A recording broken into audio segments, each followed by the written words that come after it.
আসসালামু আলাইকুম। এই শহরটা হলো তায়েফ, সৌদি আরবের এক ঐতিহাসিক শহর। তায়েফ শব্দের অর্থ ঘেরা বা বেষ্টিত শহর। একসময় বাইরের আক্রমণ থেকে রক্ষার জন্য শহরটি চারিদিক থেকে পাঁচিল দিয়ে ঘেরা ছিল। সেখান থেকেই এর নাম তায়েফ।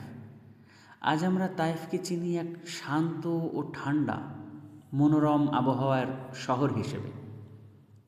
সমুদ্রপৃষ্ঠ থেকে প্রায় 1700 থেকে 1800 মিটার উঁচুতে অবস্থিত এই শহর। সৌদি আরবের প্রচণ্ড গরমের মাঝেও তায়েফ এক ব্যতিক্রম শহর। গরমকালে এখানে হালকা ঠান্ডা হাওয়া বয়, শীতে কুয়াশা ও বৃষ্টিও দেখা যায়। এই যেমন আমরা এখন এসেছি নভেম্বর মাসের শেষের দিক। এখন হালকা বৃষ্টি এবং ঠান্ডা অনুভব করছি আমরা।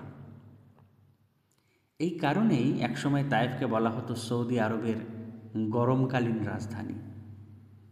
এই শহর পাহাড়, উপত্যকা আর সবুজে ভরা। বিশেষ করে তায়েফের গোলাপ বাগান বিশ্ববিখ্যাত।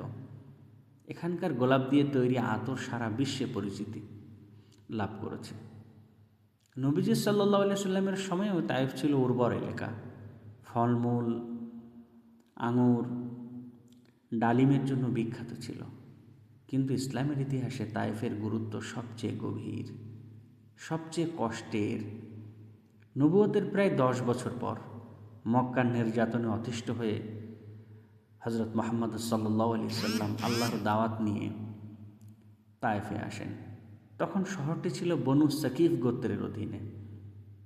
তারা দাওয়াত গ্রহণ করেননি, বরং নবীজি সাল্লাল্লাহু আলাইহি সাল্লামকে অপমান করেন, শহর থেকে বের করে দেয় এবং যুবকদেরকে দিয়ে পাথর নিক্ষেপ করায়। পাথরের আঘাতে নবীজি সাল্লাল্লাহু আলাইহি সাল্লামের পা রক্তাক্ত হয়ে যায়। তখন তিনি করেছিলেন সেই হৃদয় বিদারক একটি দোয়া। আল্লাহ তাআলা চাইলে পুরো শহর ধ্বংস করে দিত, কিন্তু নবীজি সাল্লাল্লাহু আলাইহি সাল্লাম বদদোয়া করেননি, বদলা চাননি, প্রতিশোধ নিতে চাননি।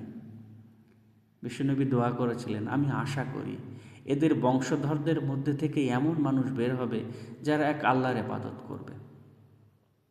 ইতিহাস সাক্ষী দেয় সেই দোয়াই কবুল হয়েছিল, বা আমরা দেখতেও পাচ্ছি সেই দোয়ার প্রভাব। পরবর্তীতে বনু সাকিফ ইসলাম গ্রহণ করেছিল, আর তায়েফ হয়ে ওঠে আজ ইসলামের গুরুত্বপূর্ণ শহর। আজও এখানে মসজিদ আর দোয়া ও শুভ্রা প্যালেস সেই ইতিহাসেরই নীরব সাক্ষী। আজকে তায়েফ আমাদের শেখায় ক্ষমা প্রতিশোধের চেয়ে বড়, ধৈর্যই আসল শক্তি। রাসূল সাল্লাল্লাহু আলাইহি সাল্লাম ছিলেন রহমতের প্রতীক। তায়েফ শুধু একটি শহর নয়, একটি ধৈর্য, ক্ষমা আর রহমতের ইতিহাস। আসসালামু আলাইকুম।